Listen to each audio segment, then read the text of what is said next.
curious to know what kind of which exact model of Apollo are you using? I have the twin, one of the dual ones that has the two UAD processors on it. I've always wanted to. I'm not too knowledgeable about them, but like I see them all the time. Like a lot of my favorite musicians and producers I see them using UA Apollo interfaces. I'm like, that looks cool, but I don't have them. I will never have the money for that.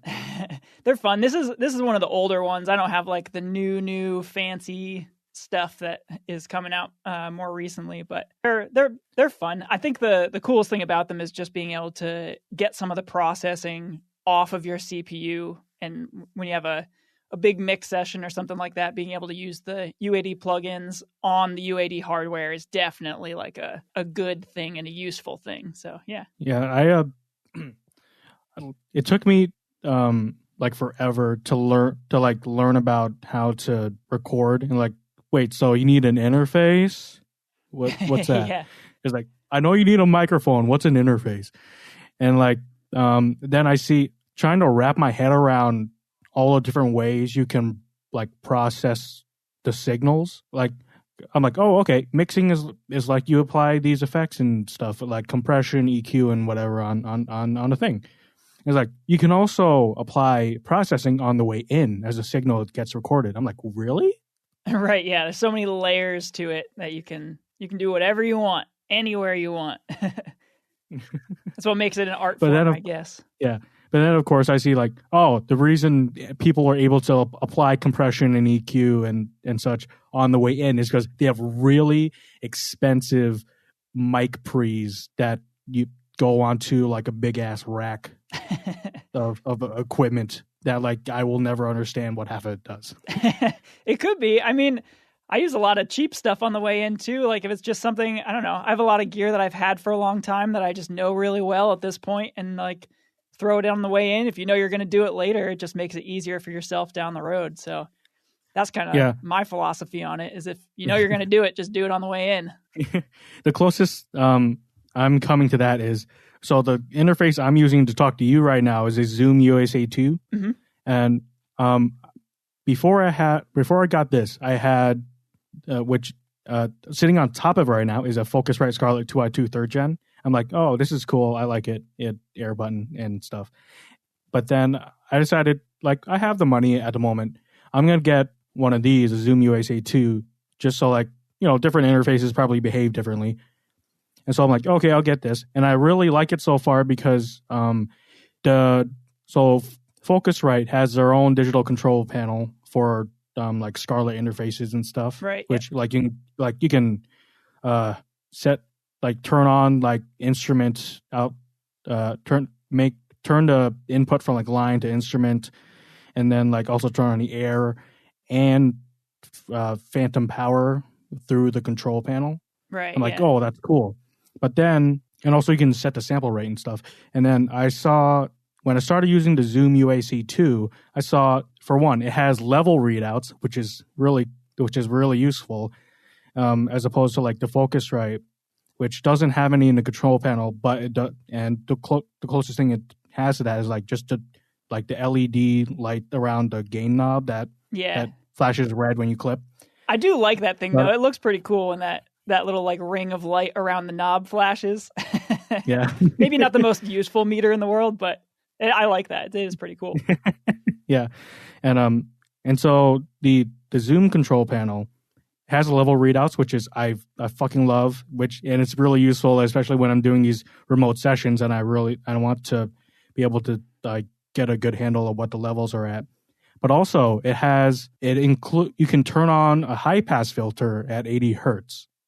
That's super useful for vocals. Yeah. Yeah, especially if you're just like in a meeting and you don't want everyone to hear like me just scrambling about adjusting my microphone, right? Yeah, or whatever. The AC kicks on or something. Yeah. I normally turn on. There are I think a few times now I've like it's pretty hot in my room, and so I put the AC on. But then like I start podcasting someone, I'm like, oh wait a minute, I should turn this off so I can hear you.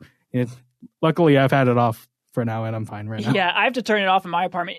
It is like I have this little studio setup kind of thing, like a little mixing area in my apartment in a second bedroom. And the AC in this room, there's like it's central air in the apartment, and there's this vent above the door to the room that is so, I've never heard AC that is this loud. And it was bad to the point where like when we moved in, I like went to what's the guy called? The guy who like does maintenance and stuff in the building. And I like asked them about it. I was like, is there any way we can like turn down the pressure in the apartment? Because it is so loud. I just like couldn't imagine doing any audio work in here. So now I just have to like turn it off anytime we do anything, which in the summer is sometimes problematic. Yeah. And so when did you get your interface? I'm curious. If you say it's old. Yeah, when did I get it? I got it a few years ago, maybe 3 years ago or so. I was before that I was using an RME interface that I kind of had set up as like a mobile rig. I was using that going around. I was doing everything from like, I don't know, tracking people in their homes for like their EPs and stuff like that, to doing like concert recordings in churches and stuff around the area. So I had that kind of set up in a rack that I was moving around, and I loved that interface. It was good, but it was starting to get a little bit old. It was Firewire, so I hit a point where I had to update the computer, and then I had to update the interface. But I don't know. I usually like using gear until it's dead. It did. Run it into the ground, you know? Yeah. I mean, as like if you're an engineer or a technician of sorts, I think it's like, isn't it kind of like you have an obligation to stay up to date on things, you know? To a certain extent. I mean, I would say for myself, I'm primarily a mixing engineer as far as like what I'm being hired by clients to do. So for me, it is very much staying up to date on DAWs. So I'm up to date on Pro Tools, on Logic, on Cubase, on really anything that a client might send me a session in. I try and stay up to date with that. I mean, it's same thing with plugins. It's tough to stay up to date completely with plugins just because there's so much out there. But I'm trying to stay reasonably up to date on that as much as I can afford. As far as the other stuff, though, I don't really feel obligated for that, just because with my home setup and everything, I'm not really recording anybody or anything like that. So I don't. I know. Like I'm an engineer, so I like having nice stuff. I have some nice mic pre's and some nice compressors and stuff like that. But that's more for my own enjoyment than it is for really like trying to stay up and stay on top of that side of things. Usually these days, if I'm tracking an artist, I'm going somewhere to and either renting out a studio space or sometimes renting gear too if we're going to do something like a remote type of recording. Yeah. The reason I ask that is because like now that I have actual gear and stuff and I'm like making recordings, I can call myself quote unquote an engineer because I'm the only person involved in my stuff. And so that title has to go to someone. And so I'm like, but also like before I got actually in the middle of me getting like interfaces, microphones, amplifiers and stuff, I also like built my own computer. Oh, nice. I'm looking to do that right now. Yeah, it's not that hard. It's actually not that hard once you like get an idea of like what all the parts do, how they relate to each other and stuff. Yeah. And now that I have an understanding of like how digital recording works, it's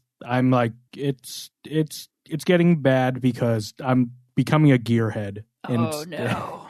and so, but also like it also means like when you're someone who's like working in a technical field, it's like it means you're a technician, you're on the cutting edge, and I feel like that kind of means you have a certain obligation to stay up to date, to be like keep not necessarily getting all the new things, but like keeping up, knowing what's going on. You know what I mean? Yeah.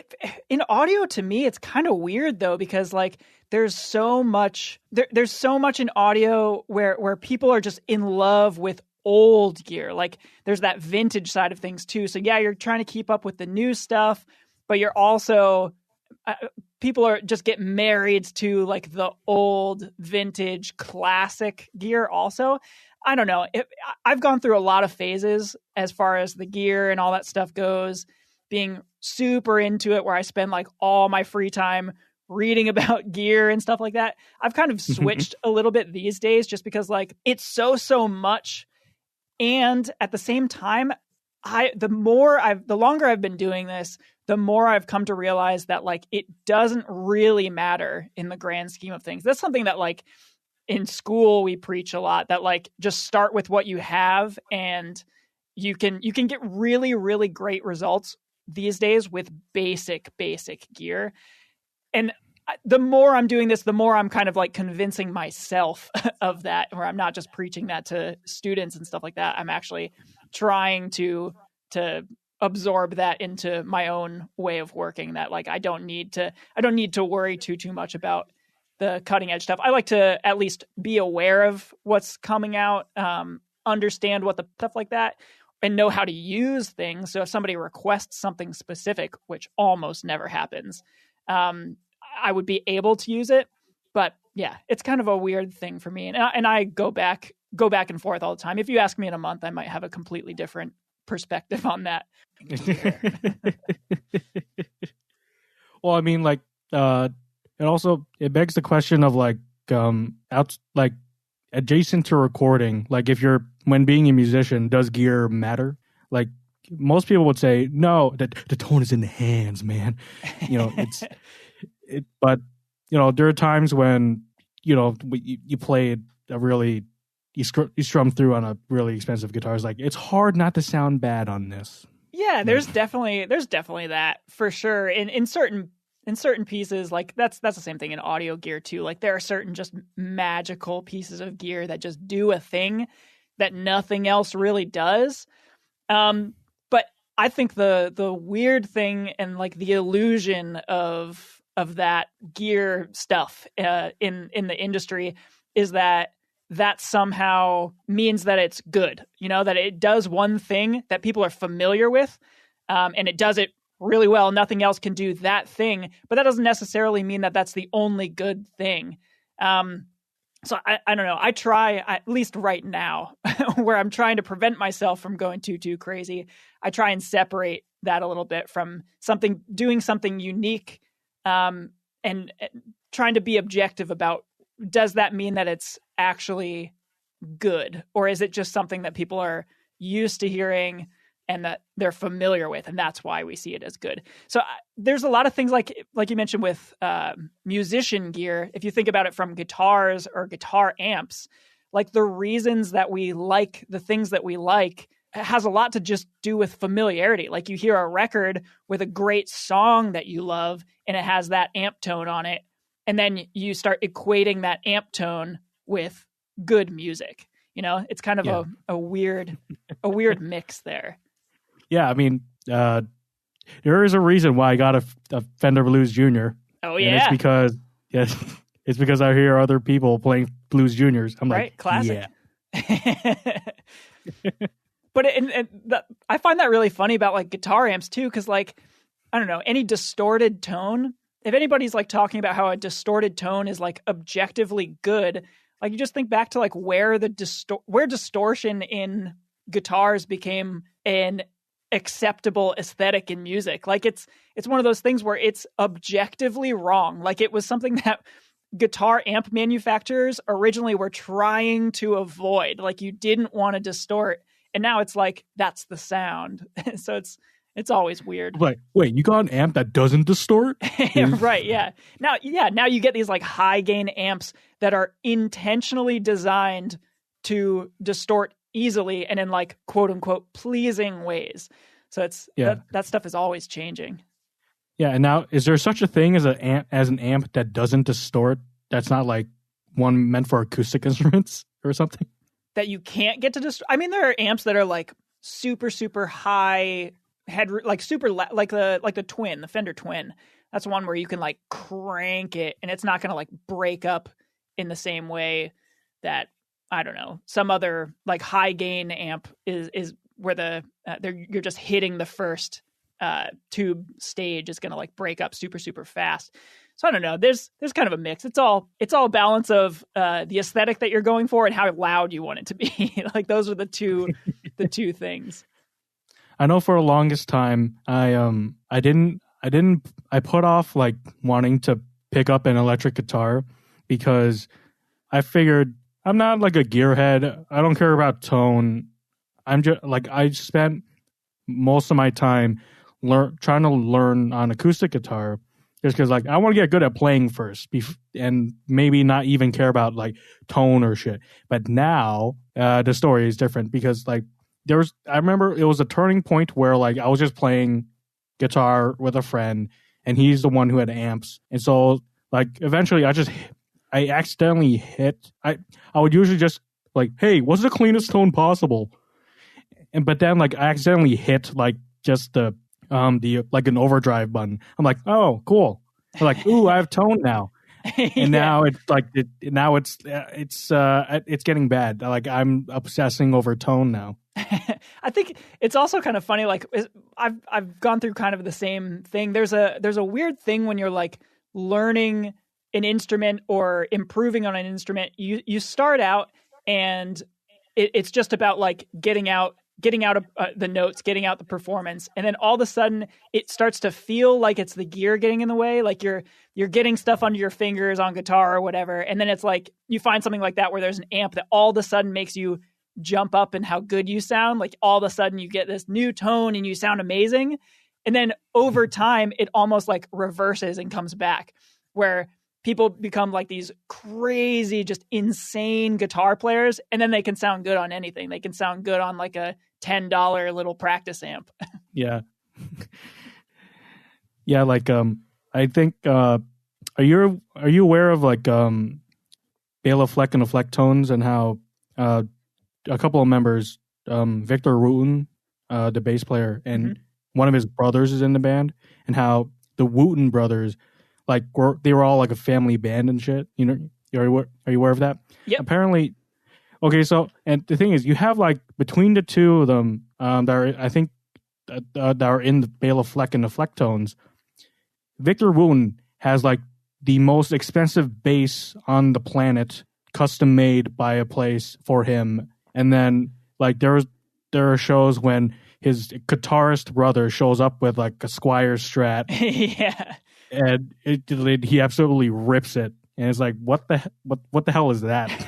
I saw Victor Wooten in New York last year. I was out at the AES conference, Audio Engineering Society conference, and at one of like the after parties for API, like API put out a new console or something, and they had an after party, and he was playing there. And I remember like thinking about his bass while he like flipped his bass over his shoulder, like guitarists do and stuff. And I was thinking about that, like his bass, if that strap, that better be an expensive strap. Like if that strap goes, oh my God, that would be insane.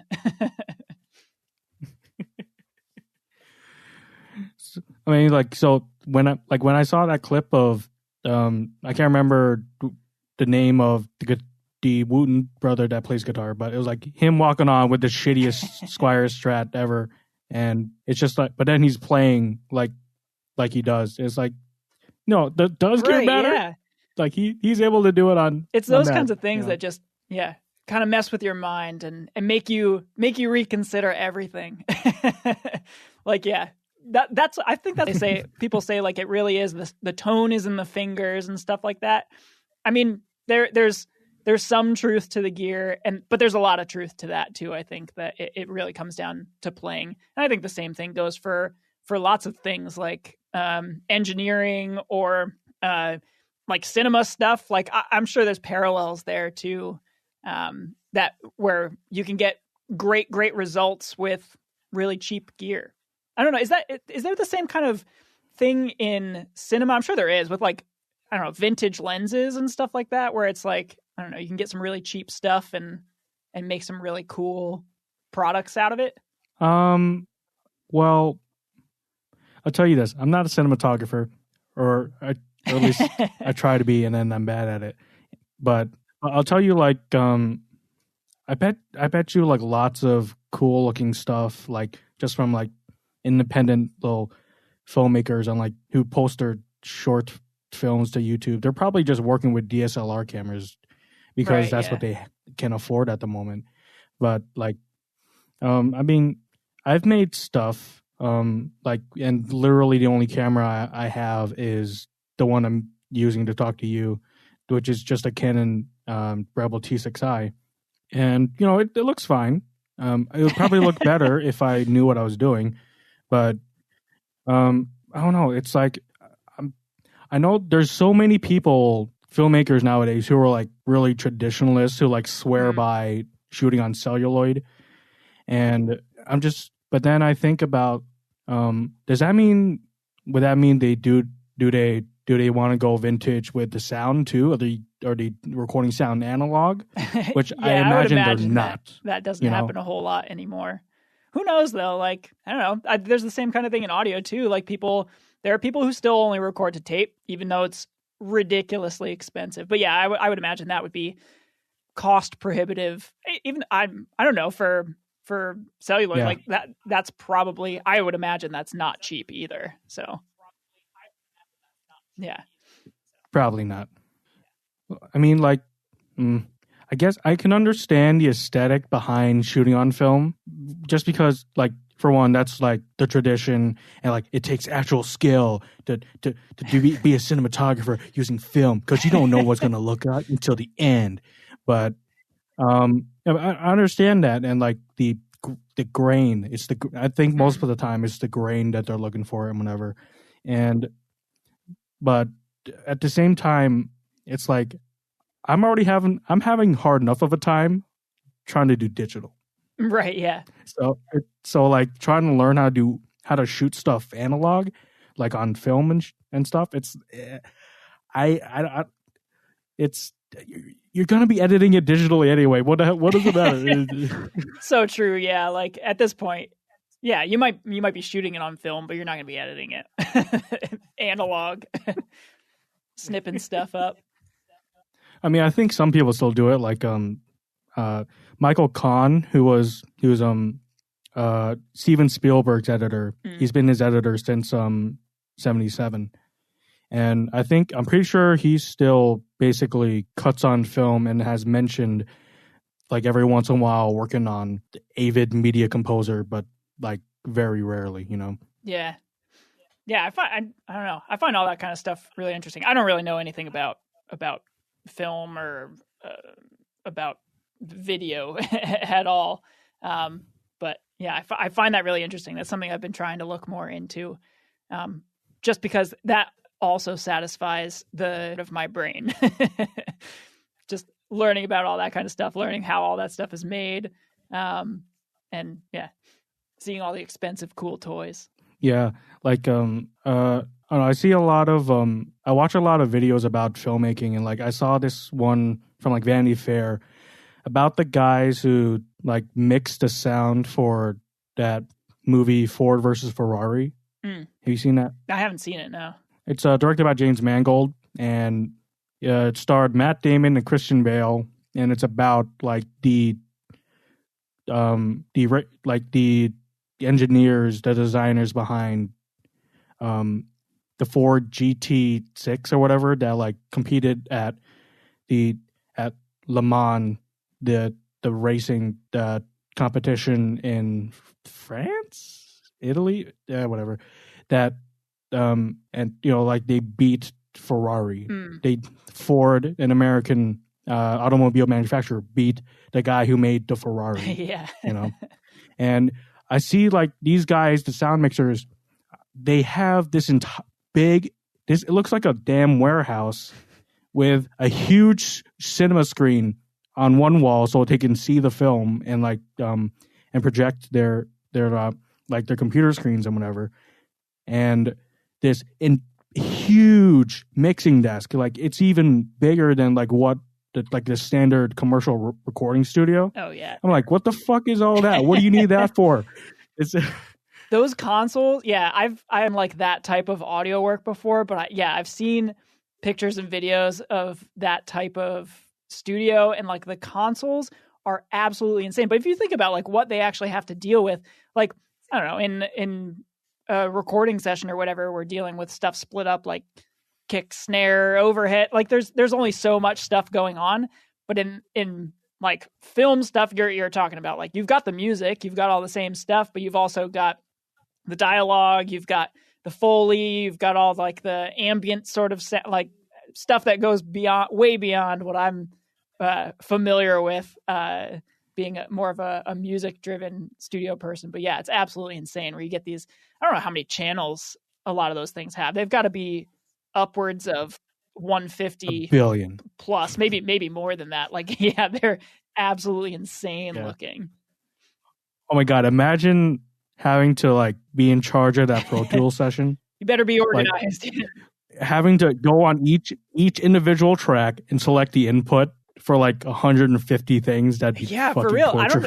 I mean, that's got to be a huge part of the job, or maybe that's like some assistant person's job, just organizing sessions and stuff like that, and just doing that, clicking.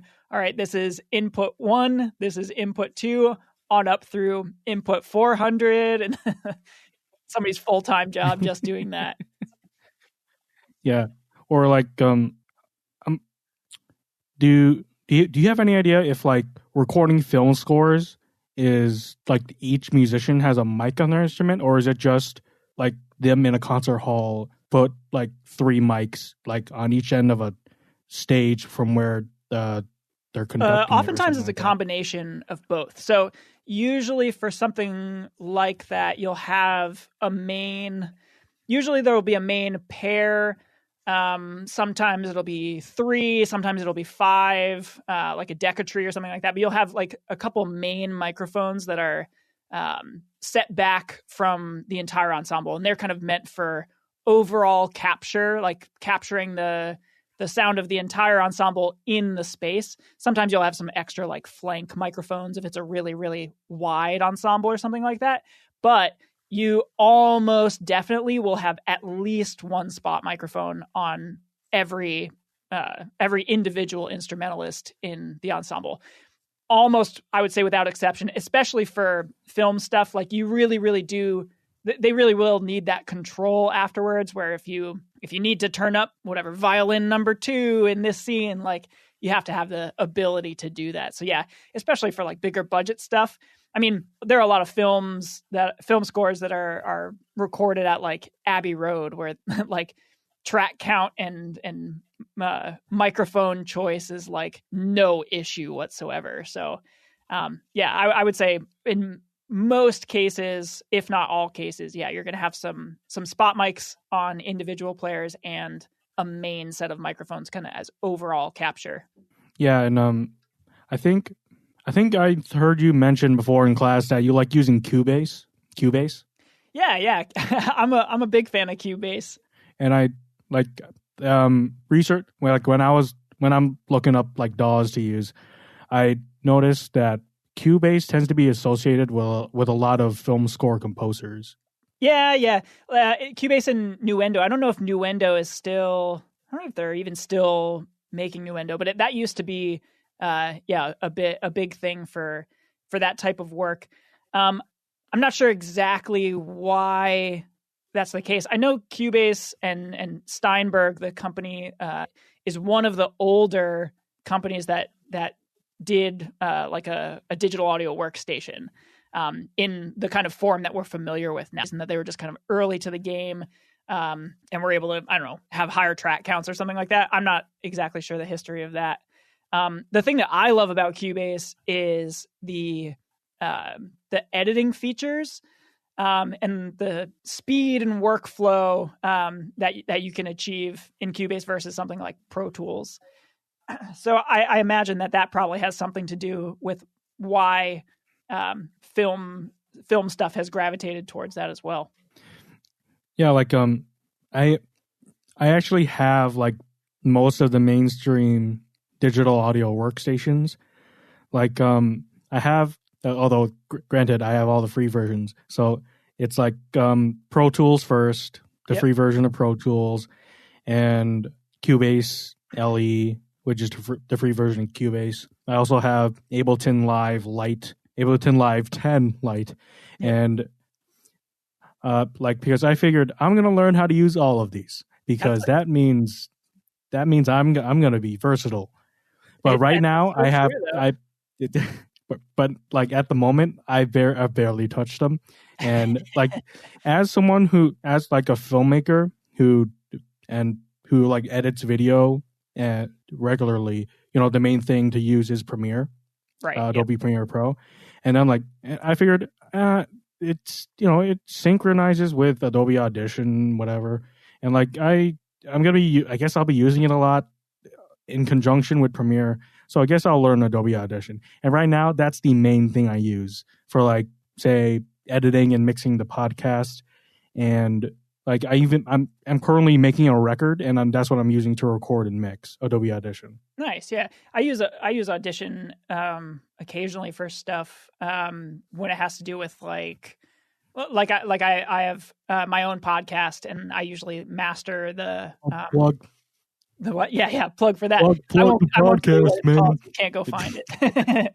But I master the recordings for that in Audition, just because I love the level features, which I'm sure is a huge thing for film and stuff like that, and like broadcast. Like they have all these standards that you have to go by as far as loudness, like LUFS levels and stuff like that. So that's what I use Audition for. Is that it's super, super easy to do there. You can just drag a file into a match loudness window, and it just does it. Yeah. You don't even have to think about it. Just you set what you want it to be, and it just spits it out at the end. And I don't know why more DAWs don't do that, but that's the easiest workflow that I've seen. So yeah, I can see that. It seems like a powerful DAW. I haven't gotten too much into it for like the actual production side of things, like tracking or editing in there too much. But for you, especially like the integration with Premiere, that's got to be huge, where you just pass things back and forth. Because you can, in Premiere, I think you can just like, I don't know if it's like you right click on the audio or something, and you can just like straight up open it out of Premiere into Audition, right? Yeah, that's what you can do that. Yeah, that's huge. Just being able to, not having to export things. Yeah, you even have the option between like right click, and it can say edit original. So you open up that exact file in Audition, or it can say edit clip in Adobe Audition, so that it replaces the clip you selected with a copy that then opens in Audition, so that you keep the original file too. See, that's huge. That's super, super nice. I can see so many applications for that where you're not going to want to paint yourself into a corner with something, but yeah, that's super. I got to look more into Audition. That the problem is that if I'm doing that, that means I'm probably which means that I'm going to buy more things, and I shouldn't do that.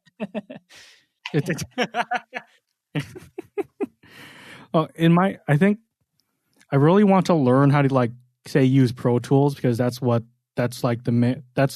main thing people are using to like produce music and stuff. But like there's something about Audition where I like the waveform view, and I'm pretty as far as I know, which I've used Pro Tools for like all of a minute. Is Pro Tools only a multi-track editor? Is that it? Yeah, I think I know what you mean. Yeah, where like in Audition you can kind of have like multiple things open that you can kind of switch between. Is that what you're talking about? Like you can't. Yeah, because Audition has the waveform editor where you're literally just looking at that file, and you can do destructive editing to it. Yeah. Pro Tools, the only way you can do that sort of thing, but it's not as elegant. Like you don't have the individual waveform like you're talking about. You can do like Audio Suite, use an Audio Suite plugin or something like that on a Pro Tools file. But yeah, it doesn't like separate it like that. You're right. It is kind of like always multi-track all the time.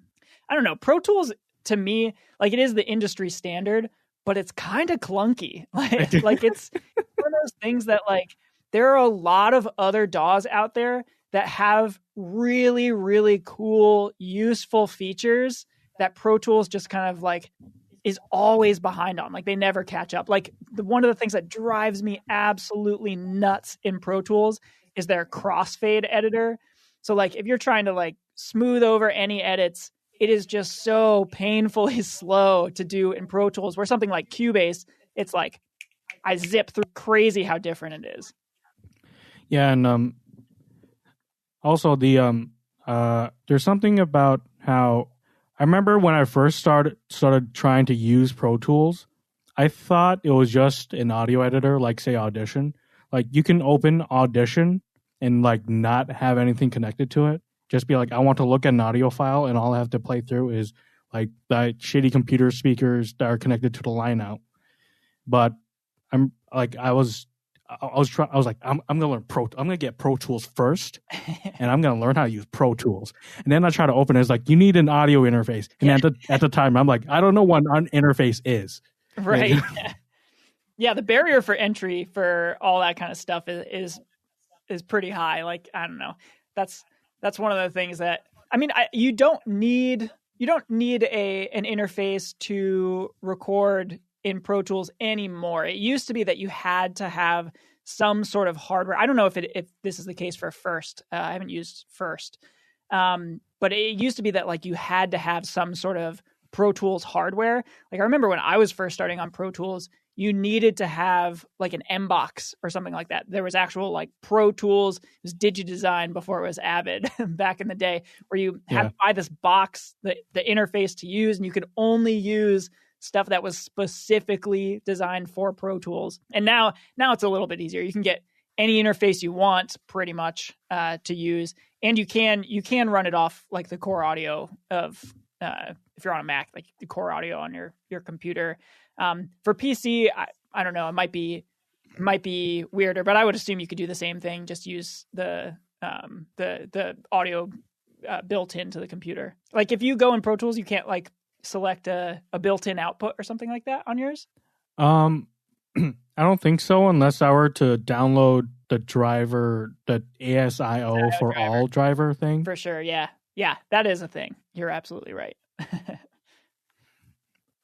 And so for the longest time, I kept like trying to open Pro Tools. I'm like, something, you need equipment. I'm like, I don't know what that means. I thought it's just how hard is it to use Pro Tools? Yeah, it's clunky. They're always playing catch up, but I still love them.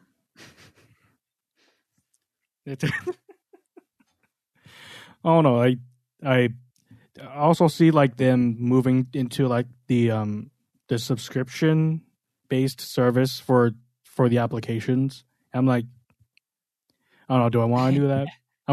Adobe's already bleeding me for money. Yeah, that's everybody's going to that now, and like I get it, and it's cool because it keeps that. We were talking about like being up to date before. Like to me, that's the best way to be up to date, because you can turn your brain off and stuff just like updates for you, and you're always working on the newest version of whatever it is. And if there's a bug, like it just automatically gets fixed. So that part of all the subscription based stuff is really cool. But you're right. It is just like a money sink at the end of the day, because you don't feel like you're spending money. Yeah. You like sign up for the subscription and it doesn't feel like you're buying anything. And then if you're checking your actual like statement every month, you're seeing that, yeah, they're absolutely like just bleeding you dry for all this. I have a ton of stuff like that, like plugin subscriptions, all kinds of stuff. Yeah, I have like the Adobe. Wait, you have to subscribe to plugins? All the ones I've seen are just like you buy them. There are a lot that you can buy, but there are also plugin bundles that you can do a subscription to. So it makes it so, like, for example, there's Plugin Alliance. That's one plugin bundle that I'm a really big fan of. They've got a lot of really, really cool stuff in there. But it's I forget how many plugins it is. It's probably like 100 something plugins. So rather than buying all of the plugins, you can just do a subscription for it. So it ends up being cheaper for, I don't know, like 10 years of plugin use or something like that, which is pretty decent. Like that's definitely a savings versus like just buying everything outright. But it's still like, it doesn't feel like you're spending money. So it's so easy to sign up for those things and then just have it draining money out of your account every month. And then I see like I would be looking at Pro Tools and like which editions to buy. I'm like, okay. I mean, they have education pricing, and it's like $300 for just the standard Pro Tools. I'm like, okay. And then I'm like, but then I don't know. At some point, maybe I would want to get Pro Tools Ultimate. It's like, no, there's no perpetual license. It's all subscription. Even like the it's entirely possible that they didn't even have an education pricing for Pro Tools Ultimate, and I just couldn't find it. I don't think they did for Ultimate. I think they might have had. I know they had a special pricing like during COVID, but like I think you're right. I think there wasn't an educational pricing for Ultimate, which is dumb. And I don't know. I've been wanting to get Pro Tool, like the perpetual license for Pro Tools. But then of course it's just, even though I can qualify the education pricing, but it's still like $300.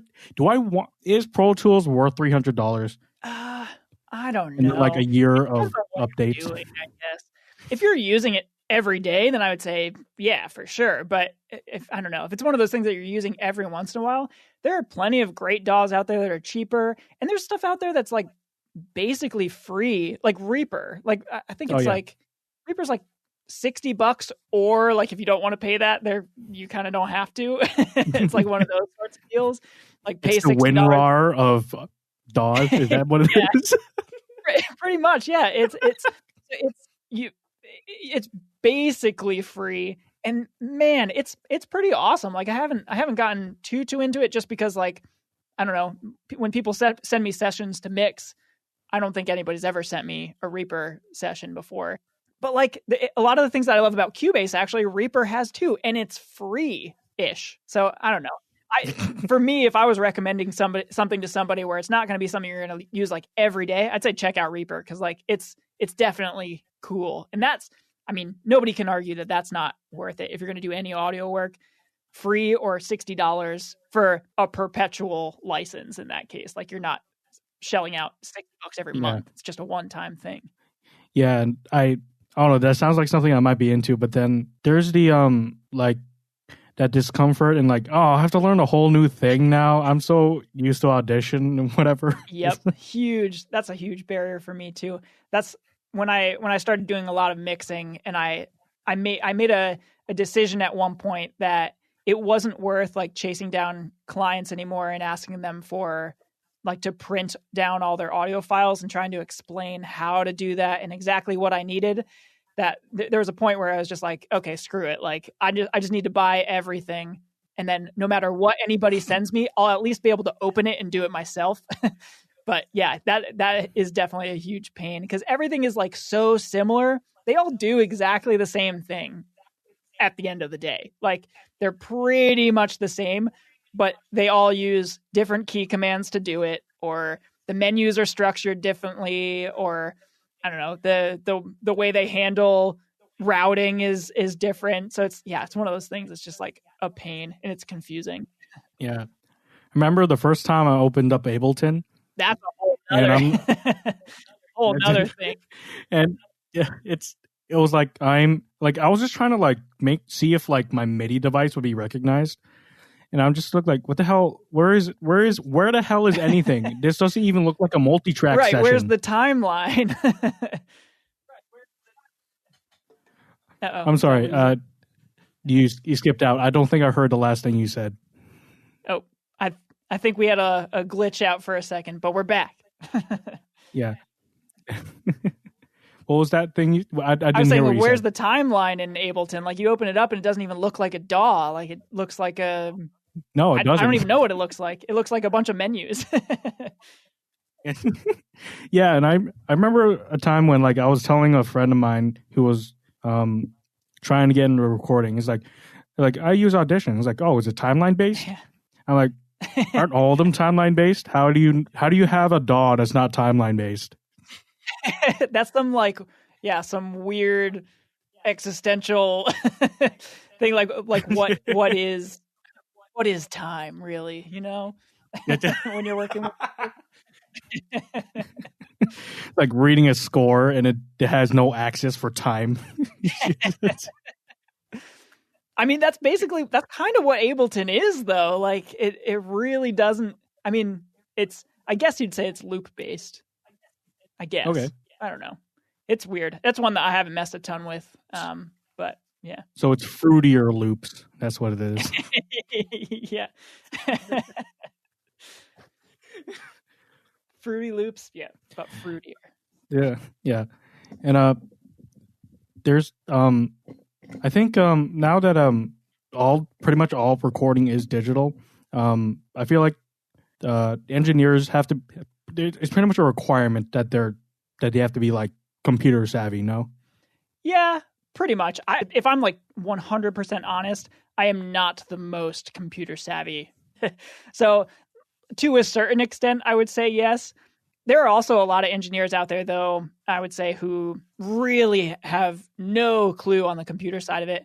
But in those kinds of cases, like if you're talking about like big mix engineers and stuff like that, like they're going to have assistants or like engineers working for them that handle that type of stuff, where all they have to worry about is like the settings on the gear and the routing in the console and pushing faders and getting like a nice balance and stuff like that. So I think there's different levels of that. I would say that's something that I kind of struggle with, is the computer side of it. And part of the reason that I've been worried about building my own PC, even though I've been wanting to kind of dip my toe into that side of things for a little while, that's scary to me, because I don't know if I would really be able to troubleshoot something if it went totally wrong. Oh, I can help you. Well, that's good. that's what I would need. I would need a guide through the process. Yeah, because like I would consider myself like a power user. For the longest time, I was a power. I knew more than the average bear, but if you ask me anything about how to actually fix a problem with your computer, it's like But now that I have built my own thing and I'm using it regularly, I know how at least how some of it works. I can probably fix like simple things, and it's also helped me in understanding how to like connect devices and like stuff like interfaces and like connecting those to like monitors and stuff, and to the point now that 5 to 10 years ago, I would have looked at my current setup, be like, why do you need all those things? Why do you need all the wires connecting this to that? It just hit play, yeah. But now, my current understanding is very linear. It's just because that has to connect to this, and then this has to connect to that for it to work. Right, and so, yeah. And it's also made me think about how, most recording studios you see nowadays, but 98% of them have Macs in them as the computers that the system runs on, and I'm sitting over here going I don't know, I'm using a PC. Is that bad? That's the weird thing about all of that, is because this is one of the things that's made me want to go towards the PC end of things, because as far as power for price, it seems like, at least, there's no question PC is better. I don't know if you would agree with that or not, but from what I've seen, it seems I'm biased, for the price. What do you say? I'm biased, but yeah, I think PC is better. Yeah, but it seems like, as far as price, especially right now with the new Mac Pro and stuff like that being entry level $6,000, you can get a PC for less than half the price that I feel that's equal in power and just as capable, especially for, I don't know, for audio. Maybe that's even more so than for video stuff, if you're editing 8K video or whatever. That's beyond what I could really say what was good for. But I don't know. For me, it seems like every time they put out a new Mac, I go a little bit further towards hitting the buy button on a PC parts and stuff like that. Yeah, because I've used Macs for a considerable amount of time, but 95% of my life has been on using PCs, and so I mean, I understand the appeals of Mac, I guess you could say. And I mean, I like some Apple products. Like I've been using an iPhone for the longest time, and I like how it feels, how it works. Right. But then I look at like Macs and their Mac OS. I'm thinking like, how does anyone find anything? It's all like not intuitive. Well, I feel like Apple, even though it's supposed to be intuitive, I suppose it's intuitive for like the layman, the people who are not techies. Yeah. I think that's really what it's all about. Even their pro machines, like they're all laid out in a way that's meant for the average consumer to be able to kind of navigate around and, like keep your photos in like a photo album and like I don't know, just kind of basic stuff. But yeah, they never really like went the next step for like the pro level machines. So yeah, I don't know. It's one of those kind of tricky areas for me. It used to be, so the reason that I started out on a Mac is that it used to be that Pro Tools ran way, way better on Mac OS. That used to be the case. That is, from what I've read at least, no longer the case. It's kind of a wash. So I don't know. Now maybe it doesn't really matter at all. And I don't know. I think a lot of studio people are jumping ship on the Apple computers at the moment just because of price. Because every time something new comes out, sure, like the specs look pretty crazy and pretty cool. But then it's like, how many organs do I have to sell to buy this? Exactly. Yeah. Like, so you've got to sell your console. You got to move out of your studio space, and you got to rent a shed or something like that in order to get a computer. Like, I don't know. That's how I feel about it. Like, there's no way I'm buying a Mac Pro. I can't buy a Mac Pro. So then I have to look into alternatives. And the more I look into alternatives, the more it seems like it really isn't going to be worse. If anything, it's going to be better, I think. I don't know. We'll see, I guess. Yeah, the year update with Koby, where he's cursing Windows, and I don't know. That's a possibility, I guess. I don't know. Like, I've had the thought of getting a Mac literally just to run Logic. That's true. Yeah. Or not run Logic, but learn how to use Logic or something like that. You know what? You bring up a good point that I hadn't ever thought of, is that I do get a lot of people sending me mixes that are Logic sessions. Uh-oh. Just threw a wrench in my whole plan. Oh, man. Another layer of complexity. Just keep a Mac. Yeah. Like just a laptop so that you can do the Logic session. That's true. I'll just keep something cheap. Well, nothing's super cheap for a Mac, but something going just so I can open the session, export some files, and that should be enough. I don't have to do any heavy lifting on it. So, okay, good. We're back. You scared me for a second.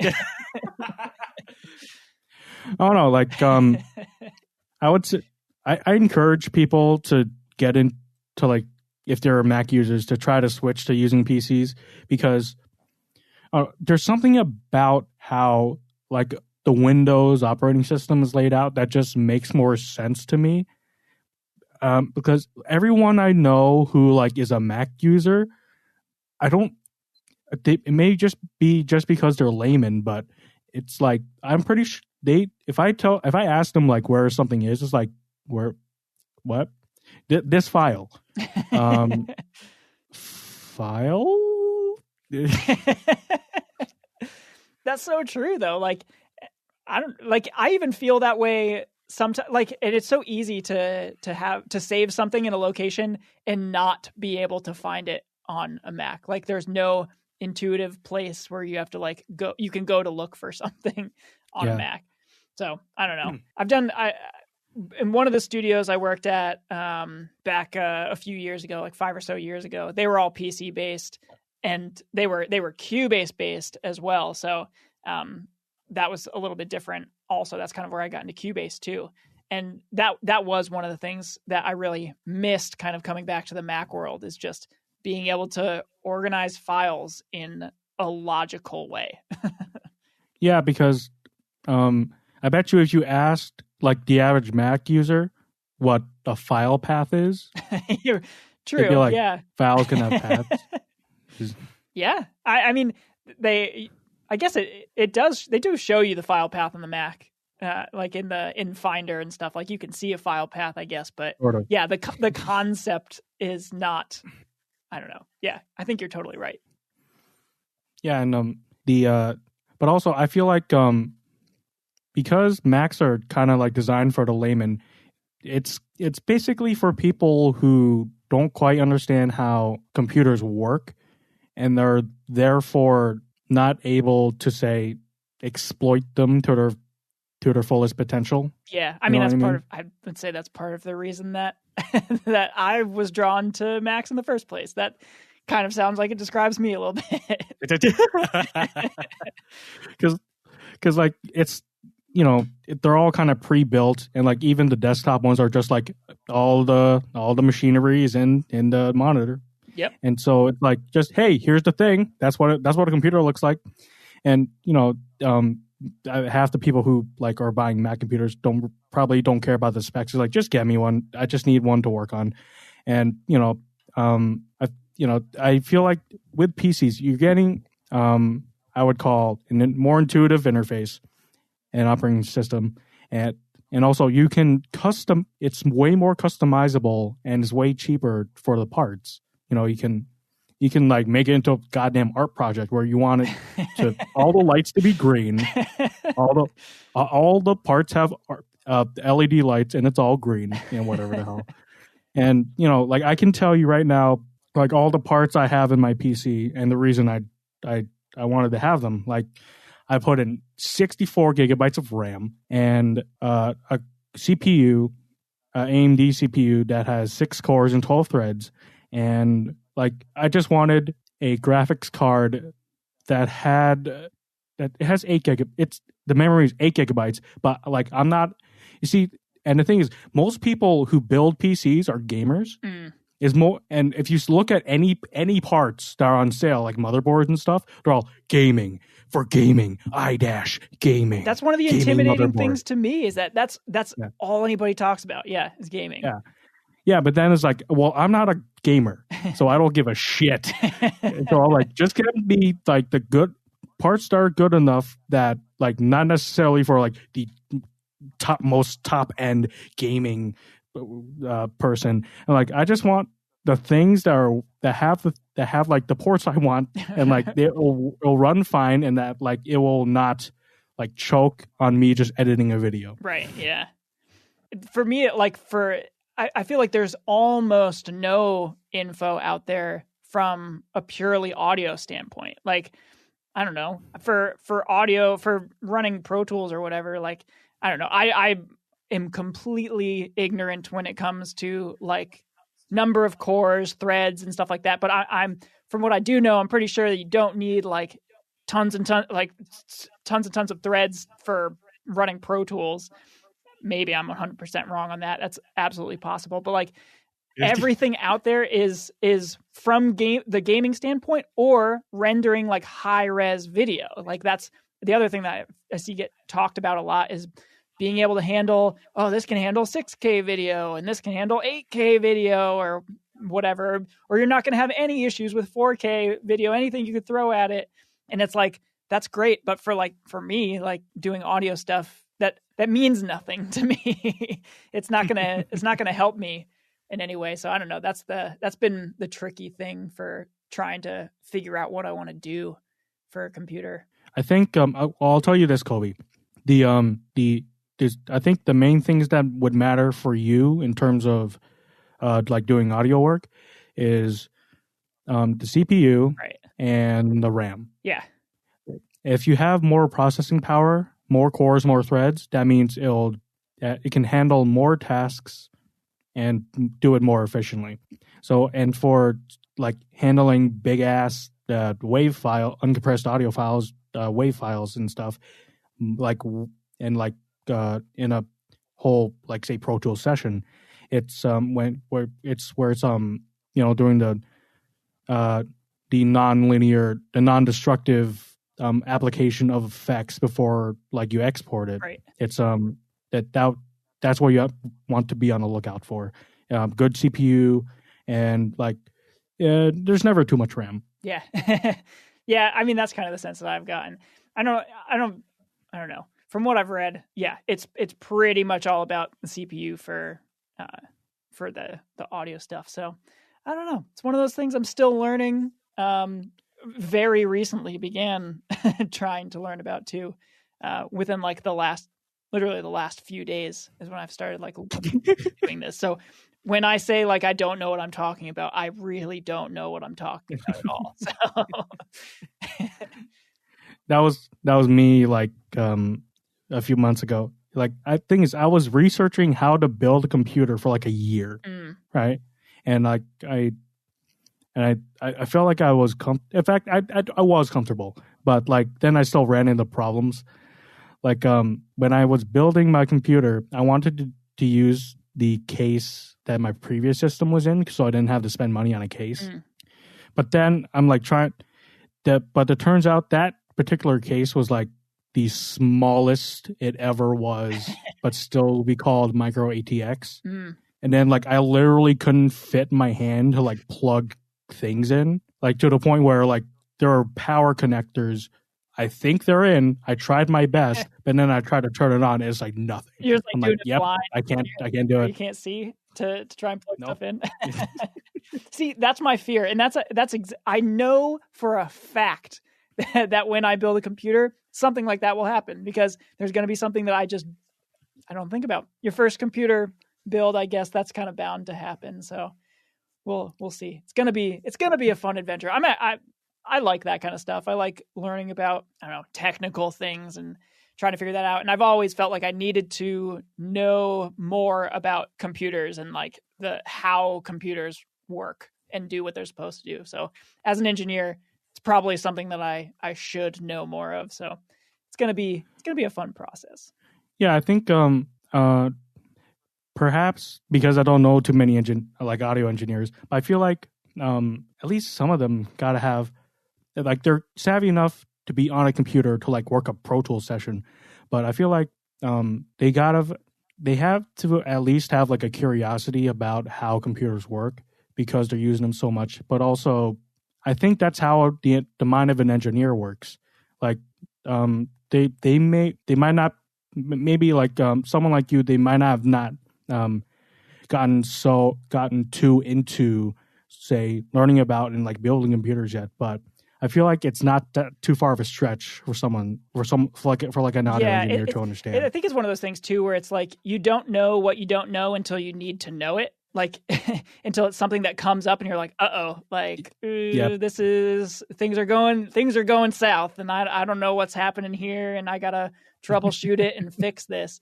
Like that, those are the types of things where I start diving into the new areas because there's plenty to spend all your time learning about and practicing in audio. So for me, that was the big thing. Like that, I wanted to learn how to hear something in my head and know what to do to actually get there. So it was all technical on that side of things. And then the computer side of things was like, if it's working, great. Then I don't have to think about it. And then I can pretty much fix any issue that comes up in Pro Tools, like in the studio at Hartt and stuff. Like we have stuff that comes up occasionally with Pro Tools, and like I feel confident that I can get it to work almost no matter what happens. It's just the things, anything beyond that's still the unknown, the frontier. Yeah. So do you think have you used PCs in your life? Would you think if you ever made the switch, like you would be comfortable there? Yeah, I would be comfortable enough. So that, yeah, the studio I worked at a studio called House Aloud in New Jersey up until 2016, 2017, somewhere around there. And that was all PC based. The engineer there, Brian, built all the computers that they were working on and stuff. And he started to kind of help me learn a little bit about it, but like super basic. I don't know, just opening up a computer and being able to point to things and tell you what they were, like that kind of basic. And we never really got super, super far beyond that before I moved on and was doing other stuff, and then came back up to Connecticut and stuff. So I feel like I would fall back into the Windows side of things pretty quickly. Yeah. All this time, I haven't asked you about like your career as an engineer, but so just talk gearheads with Benson and Koby. But like, so you're an audio engineer, and I remember like before, in leading up to this conversation with you, I was looking up like on your website, like, oh, he has a website, and oh, he's an actual working engineer, and like seeing, oh, he's worked on stuff, and then I looked him up, like, oh my god, he has his name on the wiki pages for the records. It says he edited it. Yep. Like, that's fucking cool. It says right there, it says Koby Nelson, engineer, and also he digital editing. Yeah, I've been lucky to work on some cool stuff, depending on what you're into, I guess. I feel like that's like the first step to fame, having your name on a wiki page. But then like the next is having your own wiki page. Yeah. I'm still shooting for that one, but be a little while. But like I saw a lot of like working with you worked on a lot of records for produced by David Bendith. Yes. Yep. Who runs a studio in Jersey, and he works with a lot of like kind of alt rocky metal kind of bands. Yeah, heavy sort of rock stuff. So yeah, that was the studio actually that I was just talking about, House of Loud. It was in New Jersey. It is actually no longer a studio. The history of that studio is pretty crazy, and it makes me sad that it's not a studio anymore, because it was originally a studio built by Whitney Houston. Really? And later purchased by Queen Latifah, and then purchased, and then Dave Bendith moved in there and started doing like metal stuff and pop punk sort of records and stuff like that in there. But yeah, so he was the producer, like the executive producer, the owner of the studio. I worked under him for 2.5 years or so as an engineer, and that was most of my credits. There was engineer and digital editing. And did you go to school for music production? Or I did. Yep, I'm a Hartt grad actually. So you went to Hartt. Wow, yeah, I did. From when to when? I graduated in 2014, which was I had actually that kind of overlaps a little bit with House of Loud. I started working at House of Loud as an intern in the summer of 20, and then kind of worked off and on doing some digital editing until I graduated. But yeah, graduated in 2014 from Hartt. And did you? Is there such a thing as like majoring in production, but not necessarily like playing an instrument? At Hartt, no. There is. I mean, there are quite a few programs where you can do that. There is a program over at the engineering school at the University of Hartford where you don't have to play an instrument. But I was music production technology major with a focus on classical voice, believe it or not. And then I went and recorded a bunch of metal songs.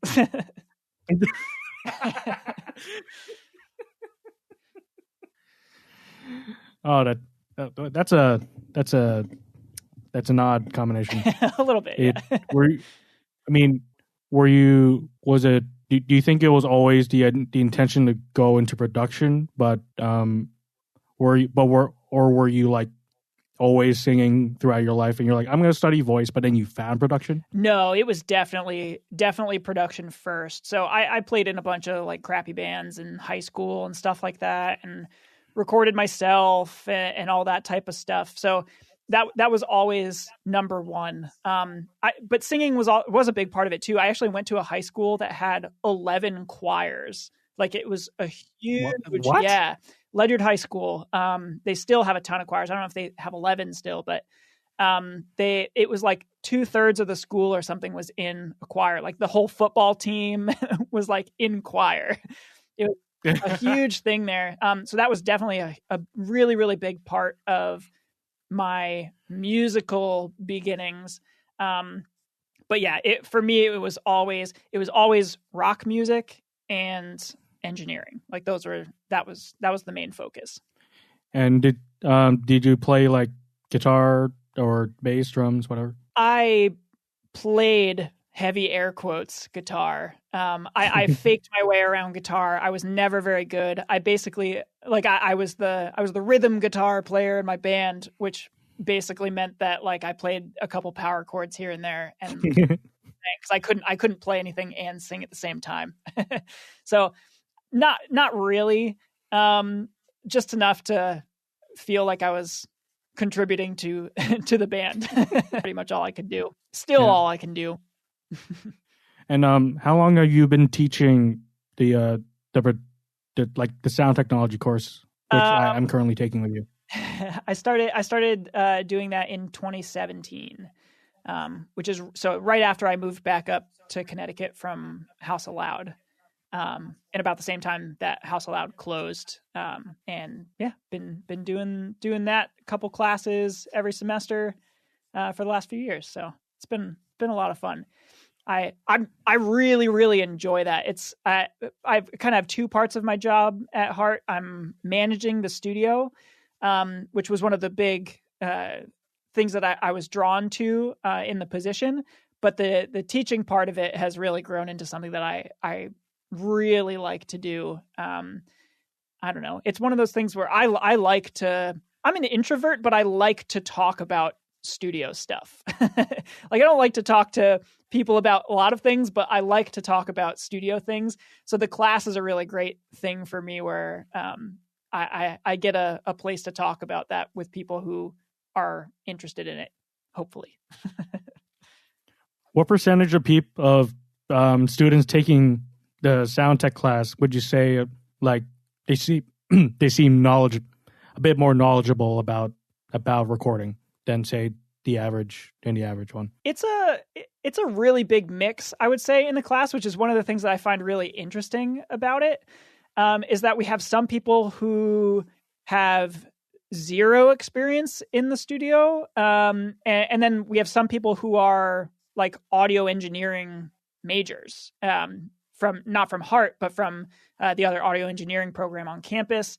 And then we have acoustics people. So it's really, really diverse. And there's a lot of there's a big range of knowledge that students come in with, which is another thing that I find really cool in the class is that there's always somebody who can contribute to something in the class. So like we have a lot of jazz studies majors who can really relate to the musical side of things and the talking about, like lately in class, we started out talking about like the aesthetics of a recording. Like that's the type of stuff that they really get into. They can really relate to. They can relate to the pure producing side of things really well. And then maybe the physics stuff and like the physics of sound and the electronic stuff is a little bit of a stretch that they haven't had a whole lot of experience with. But then you get the other side of it where it's people who are a mechanical engineering major or an acoustics major who really get the science behind all of the stuff. And then maybe they enjoy music, but that's not like the foundation of what the angle that they're coming at it from. So having that kind of mix in the class, I find really interesting and rewarding, where people can kind of contribute to each other's experience in it. And so you're in the class that's mostly like lecture based and stuff like that. Another one that's really interesting is the spring semester class, which is it's not really any theoretical stuff at all. It's 100% practical application of the stuff that's in this class. So we come in and we do a recording session every single class for the entire semester, and just get I just throw out a bunch of situations and bring in musicians every time. So both of those things, I don't know, it kind of it hits all of the things that I find interesting and rewarding about audio in like the classroom. So it's a lot of fun. Yeah, I'm thinking of if I have room in my schedule to like continue and take sound tech too, because, well, I've been, I think as when I introduced myself on the first day, like I've said, I've been getting into recording. I've been learning about recording for like the past year because I had to, because I wanted to launch this podcast. And, you know, I think I know quite, I don't want to, not to brag, but like I do know more than like the average person just walking into the class. Right. And the part of the reason why I wanted to take it was because like I know a thing or two. I'm probably going to do well, and also, you know, I'm probably going to learn more stuff I didn't know about, and so I've already got a framework, an understanding about how it works, and I'm just going to be able to like expand my knowledge about what's going on. You know. Yeah, and that's I think one of the tricky things, but one of the fun things about the class is that it's sort of like a pick your own adventure type of thing to a certain extent. Like there are going to be, I do my best. It's a tough thing, but I do my best to kind of hit and be open to like questions from people who are a little bit more advanced and stuff like that. I've had in the past people who were like knew quite a bit coming in, had done like some full scale recordings of like their own bands or themselves as artists and stuff like that. Where a lot of like what I do is they'll send me like mixes that they've done and stuff like that after class, and I'll critique them. And it's sort of, I don't know. I that's one thing that I really want to come out of the class is for everybody to actually just be able to I want to meet everybody where they are and try and get everybody something out of it. Cause it's so diverse that there's no way to do a one size fits all. So yeah, I mean, for you, like that's the hope that like, if there's anything that you want to talk about or anything like that, I'm happy to talk about it. As far as podcasting goes, or as far as music stuff goes, like whatever, I'm down. Yeah. And, I think I actually have a background in like science and stuff, and so like the more heady kind of things where do we get into like the physics and like what, like you have to understand a decibel is not linear and whatever. It's like well, I mean, well, for some people it might go over their heads, but I think you know, it's giving me that much more context about how actual sound works and like how it functions within the context of a recording. Right. Yeah. I think you're going to like the conversations about like microphones and how microphones are designed and built. Cause that's kind of like to me, that's like a really pure example of like a combination of the physics and the art of stuff. Because it really has to do with all those types of things, like the physics of sound, how sound moves through a space, how it interacts with objects and things like that. But then it's also got this musical component where a microphone has a certain tone and a certain characteristic that it's going to impart on the sound. So I don't know. I think for you, that type of stuff will be fun. That's what we're getting to next. So yeah. I'm curious. Are there any like Neumann U87s in the studio? We have two. Two. Yeah, we do. Yeah, stereo pair. I suppose it's a university. They got money. Yeah, I mean we have a pretty decent mic collection. We've got quite a few different Neumann mics. It's definitely a worthy collection for a lot of applications, and it's fun because we kind of get to split between all styles of music. So we do everything from like classical recordings to jazz to rock stuff to, I don't know, like experimental electronic music. Like all of that stuff gets covered at some point. So yeah, we need to have the mics and the gear to be able to support all of that. So we've got a pretty good mix of stuff, and that's a fun thing for me too, because I get to use all that stuff and experiment with things. Yeah. For the longest time, I only ever had like shitty mics. Like when I first started the podcast, I just got these Audio Technica ATR 2100s, which they have XLR and USB connectivity. So I'm like, oh, I'll get that. People say they're good and they're multifunctional, cool. But I mean, like, there's something left to be desired about them. And then it wasn't until I got a couple of SM58s to start using for the podcast, and also to just to have like on this mic stand so I can like video chat with people and not have a terrible sounding mic, you know? Yeah.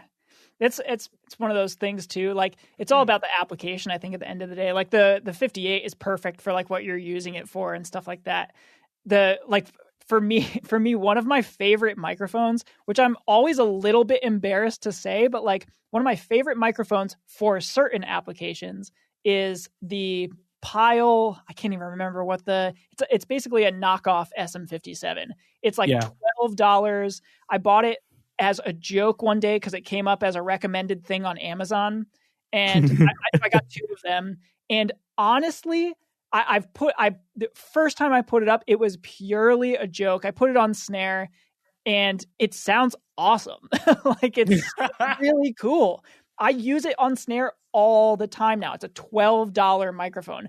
And we've got microphones. I have my own microphone collection as well. And then we have the microphones at the school where I could be putting a $4,000 microphone on whatever. But like, the $12 microphone serves the purpose. It's the perfect thing for that job. So I don't know. That's another one of those things where I say, like, I'm kind of a gear agnostic, even though like I have this drive to acquire things. But at the end of the day, like, there are jobs that can be done best by a $12 Amazon special. I think I might have gotten a Pile once.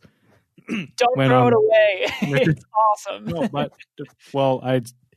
the thing is, I think I was looking for like to buy a 57, and I saw one on eBay. I'm like, oh man, that's super cheap. I'm totally gonna get that one. And then I got it. I'm like, there's something off about this. And I take it apart and I see, oh, this is totally a fake. There's no transformer. It doesn't have, and it doesn't have the right color wires and all that. I'm like, they even put the label thing on it. It comes in a 57 box, a legit 57 box. I was like, it's very convincing. Like, it looks, I don't know if you could see I know for the podcast it's not going to work because you can't see what I'm showing, but like, yeah, it looks exactly like a 57. It's bizarre. Oh, I even saw, I think recently, Behringer put out like, they're a shameless knockoff of a 57. They're like, this is totally what we're going for. A very cheap 57. Here's what it is. And I think, I don't know, I saw some guy like comparing the Behringer microphone and the 57, and apparently it's not terrible, but it's definitely, I think it's kind of funny that like all these companies are knocking off the 57 now, because the 57, like, the joke in the industry is that the 57 is like the thing that you substitute when you don't have a hammer in the studio. Like, you need to hammer a nail into the wall, you grab the 57. Like, that's kind of the running joke. So now that there are all these like companies that are making fake ones, it's just kind of, it's like even cheaper. Because at the time, like, when like 57s were kind of like the cheapest, almost the cheapest mic that you could get, but they're like still $100. Like, it's not a cheap mic at the end of the day when you're in the grand scheme of things. Not like a $12 Pile. Well, I mean, yeah, I guess, but it's still like, I guess in the grand, $100 to the average person is a lot for a microphone, but like, you know, in the grand scheme of audio equipment, where like it's the worst kind of hobby to get into because everything is so expensive. Like, if you want to get a Neumann U87, they're like $3,500 each. Yeah, if you want to get a vintage U47, you're talking $20,000. Like, you can go nuts with that stuff. It can drive you absolutely crazy. Or like, if you want to, like, I'm making a record right now, and I want to be able to do everything myself. So I got these monitors to put on my desk, for mixing and mastering. But I mean, I think they're fine. They're these pre-Sonus Aris 4.5s, but the thing is, given my setup, I can't have them any higher. They're like, my ears are here, and then the speakers are about here. Just because of the way my desk is set up, I can't put them higher. And so, and the thing is, like, because I'm so inexperienced in, say, mixing and production, whatever. I put these on. I think they sound good, but I have no reference for anything else. So I'm like, I guess they'll be fine. But then I look at like videos about mastering, and I see this mastering engineer. He's got a whole room dedicated for all this equipment, and most of that equipment is just tall ass speakers. I'm like, does that make a difference? Does it? It's one of those things too. Like, I would say at the end of the day, like, if you know the speakers really well, like if you do a ton of referencing, just listen to all of your favorite records on the speakers, and then you're going to get to know them, you know, like you'll know what a mix is supposed to sound like on those particular speakers. And then at that point, like, it doesn't matter what they are really, I mean, there's obviously some exceptions to that. If they are physically incapable of producing certain frequencies, like say they can't produce any frequencies below 60 hertz, that might be problematic if you're having bass problems in your mix and stuff like that, where you would need to add a sub or something. But these go down to 70 hertz. So yeah, I mean, but that's something where you just want to know that and reference. So you're using headphones, or if down the road you want to get a sub, you can get a sub. Like, those are things that you just have to know. But like, if you can learn a set of speakers really, really well, you can honestly do pretty much anything on anything, I think. And a lot of like the most famous studio monitors from history are objectively garbage speakers. Like, the most common speaker to find in a studio is the Yamaha NS10. If you look up any picture of any studio, chances are you're going to see a black speaker perched up on the console with a white speaker cone. That's probably the Yamaha NS10. And they're bookshelf speakers. They're not even originally pro speakers, but they're one of those things that somebody discovered along the way, that they could mix something on them and that it would translate well to every other listening environment. Like, if you can get a mix to sound good on these crappy speakers, it's probably going to sound good anywhere. So those are what people actually like reach for on purpose, because they know they're garbage.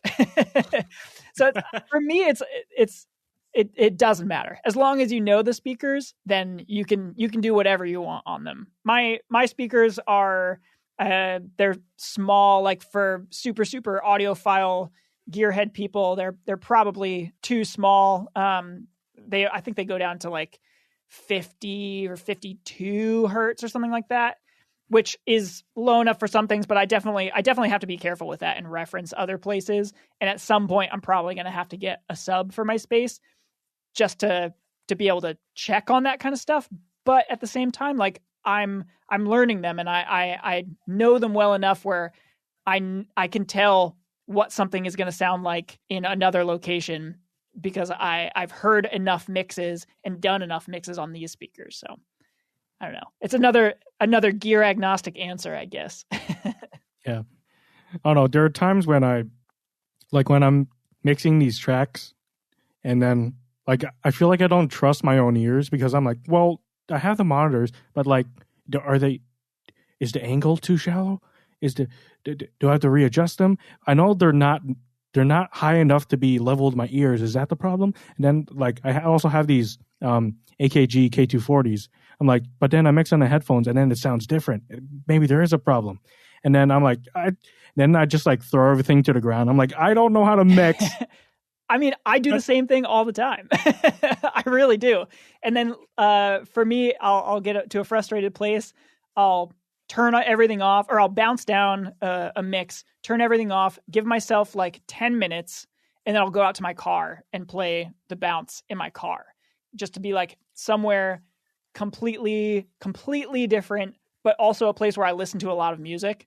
So I think it's really all about that referencing. And no matter how much you do this type of stuff, I think taking a break and letting your ears rest and getting a fresh perspective after a set amount of time is always going to be a helpful thing. I used to be better about this. I don't do this as much anymore, but I used to, for an app that it would time, it would be like a stepped timer basically. So it would time me for 30 minutes. I would work on a mix for 30 minutes, and then it was a silent timer. It'd pop onto my screen and start a second timer that was for 10 minutes. So I'd go off and I'd get like a snack for 10 minutes or something, and then come back and start again. So I was never like getting too far out there where I like wasn't objective anymore and was making decisions based on, I don't know, being tired and stuff like that.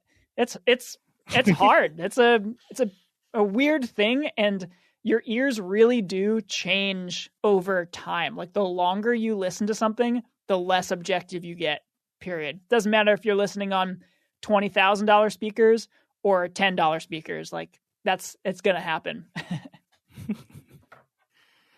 Yeah. I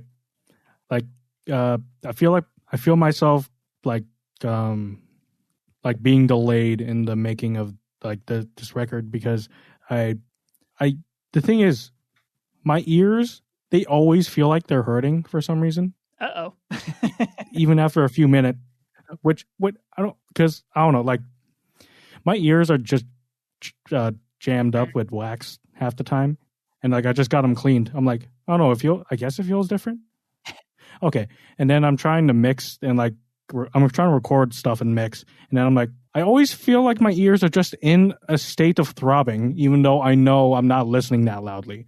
And so it's like, I honestly don't know if I can trust my own ears, because I'm like, there might be something wrong, even though I'm pretty, like, I try to take care of my ears, and like, I don't listen to a lot of loud things, and I try to get them cleaned every once in a while. It's like, I can't, because I can't have a reference for someone else's hearing in my own consciousness. I'm like, do I even know what I'm hearing? So that's a weird thing. I think a lot of people feel that in different ways. But I mean, when you feel like that, if you say you put on a reference mix of something else maybe similar to what you're working on, like, are you able to objectively then say, okay, I can see why this sounds good? Or is it, I guess my question is, do you think it's an actual physical hearing thing, or do you think it's more of just an experience and like decision making type issue? I don't know. It's like I have the headphones on for a while. I'm like, is this my ears are probably getting sweaty. I should take this off. And then I take them off, and it feels like, I wasn't listening that loudly. Why does it feel weird? It's like, well, the other thing too, like psychoacoustically, the longer you listen to something, the more your ears will just get accustomed to the level.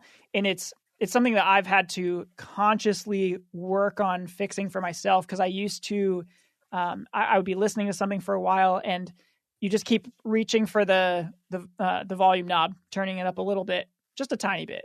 And then you work for a little longer, and then you're like, I can't quite hear that one thing I'm looking for. Turn up the volume knob a little bit. And you just keep doing that over time until at the end, it doesn't feel like you're listening super, super loud, but you've increased the volume quite a bit. So I don't know. I would be careful about that too. And just, I don't know. I think tons of ear teeth are weird.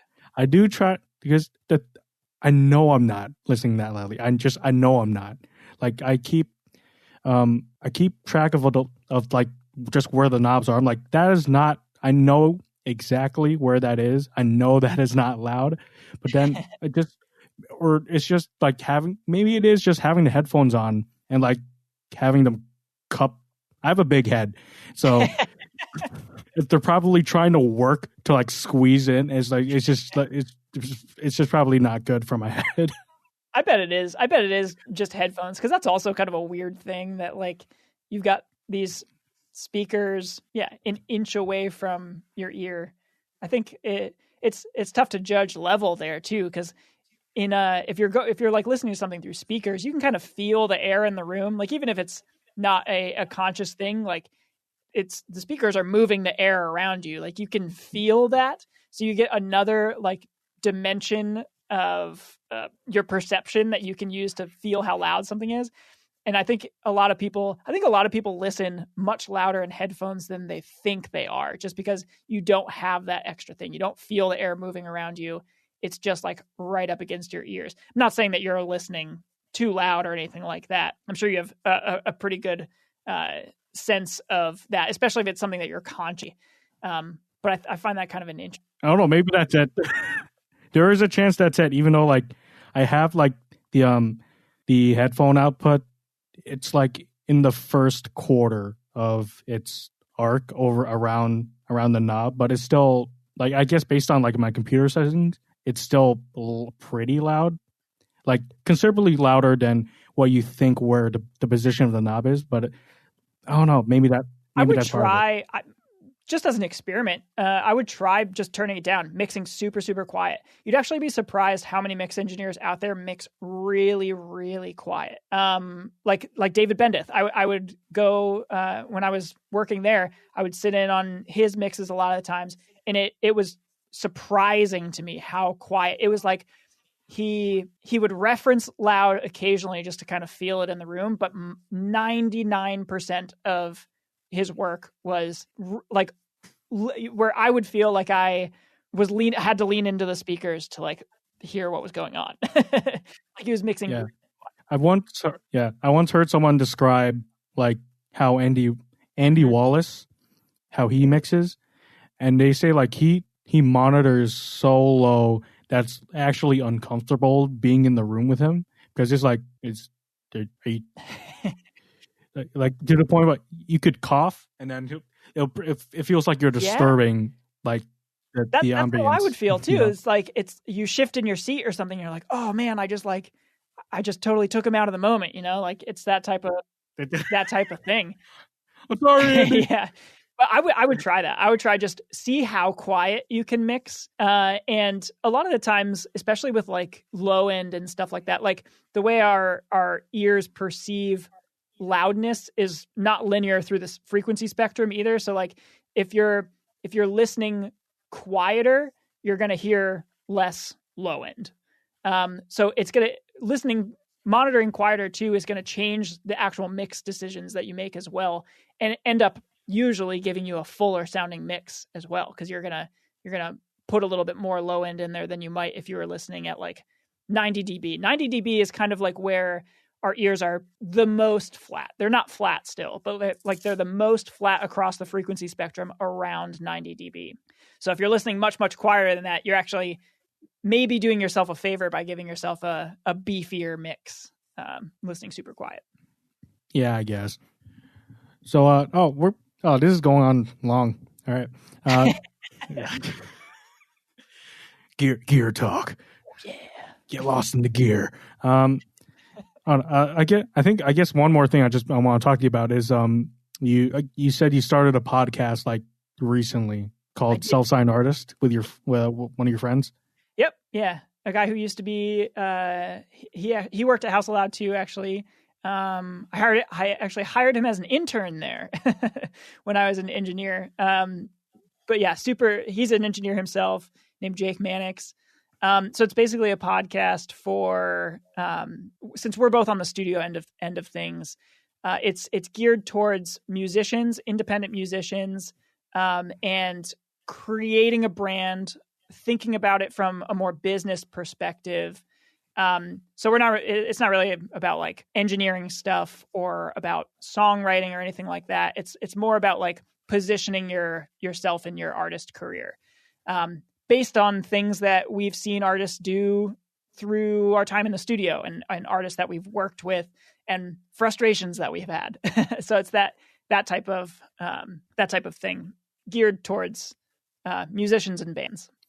And, I checked it out briefly, but is it mostly just you guys like talking about a given topic, or do you have guests on sometimes? We have occasional guests. I'd like to start doing more of that. We kind of started it off just the two of us during quarantine times, kind of as something to do. But yeah, we've started bringing on some guests. I think going forward, it's kind of going to be a mixed format thing where there'll be a couple episodes that are just us and a couple episodes that are interview based and stuff like that. So we're just right now we're on the lookout for people who are doing interesting things in the independent artist kind of world, especially locally. Jake is from the Albany, New York area. So we're kind of looking in the Northeast for artists and bands who are making creative business decisions and stuff like that. So we're hoping that we can bring more people on to talk about that. But yeah, that's kind of where we are right now. Well, I'll tell you this. I don't know anything about business, but I know how to poorly mix my record. Perfect. You want to be on our podcast?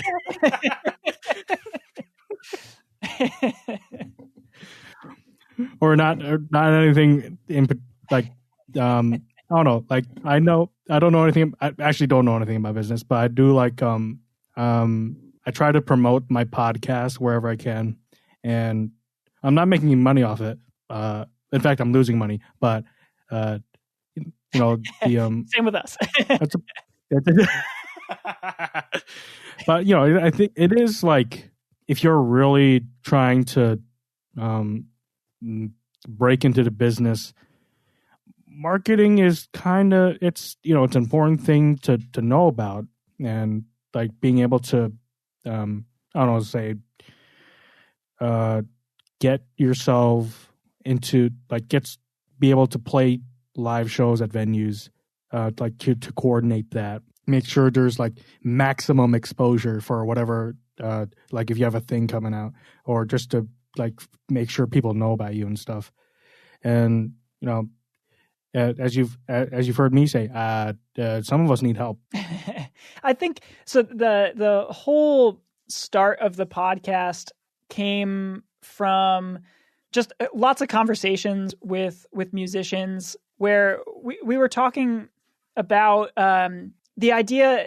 I feel like there's this common artist that like you create something, you create some music, and that's all that matters, is that having a great song is 100% of what you need. If you have a great song, you can just put it up on Spotify or whatever and like instant stardom. And that was kind of the first thing that we wanted to kind of crush that misconception, because that's like the first step. You have to have a great song, yes, but like if nobody hears your great song, then it really doesn't matter anyways, and you're not going to have a career. So that's kind of where the angle that we were coming from when we decided to start the podcast, just changing people's mindset about it, and kind of filling in that second half of the process after you have the actual product to put out there. Like what are the first steps you do? How do you assess where you are? How do you create an image for yourself and things like that? Things that to some people come super, super naturally. To me, it was something that didn't come super naturally, and I had to put a lot of thought into. So I figured other people out there probably would too. Well, I don't know. Based on like if you look at my website, the image I built myself is really like facetious. Yeah. kind of because I know this isn't going to go anywhere.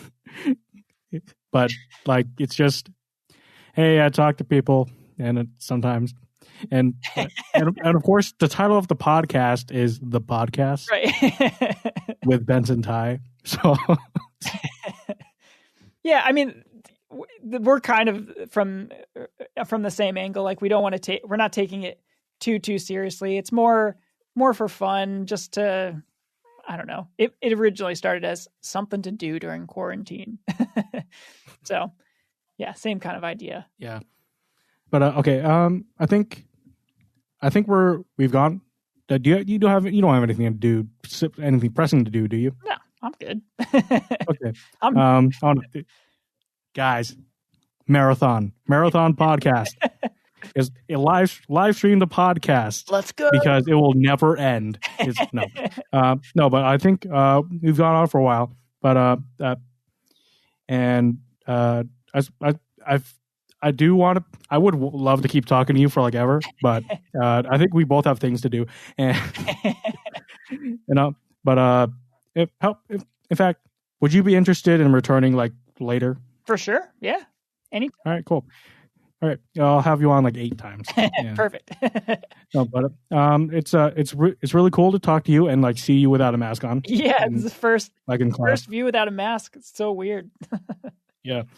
And thank you for being on the show. Thank you very, very much for having me. This has been a lot of fun. And I don't know, you can plug stuff, I guess. I got nothing to plug. I already talked about it. Outside artist. I don't know. I mix things. That chain, make that the tagline on your web. Well, KobyNelson.com. The tagline for your website. I mix things, from time to time. That's all I got. I mix things sometimes. No, but okay. So, Koby Nelson, audio engineer, KobyNelson.com. Also a podcast with, what's the name of your friend? Jake Mannix. Jake Mannix and Koby Nelson host the Self-Signed Artist podcast. And I want the next time we talk to come soon, because I feel there was like 10 minutes of there was barely like 10 minutes of interviewee talk here, but there's more I want to find out about you. But again, thanks for coming on the show, and I guess I'll see you in class later this week. Yeah, sounds good. Thank you for having me, and we'll do this again soon.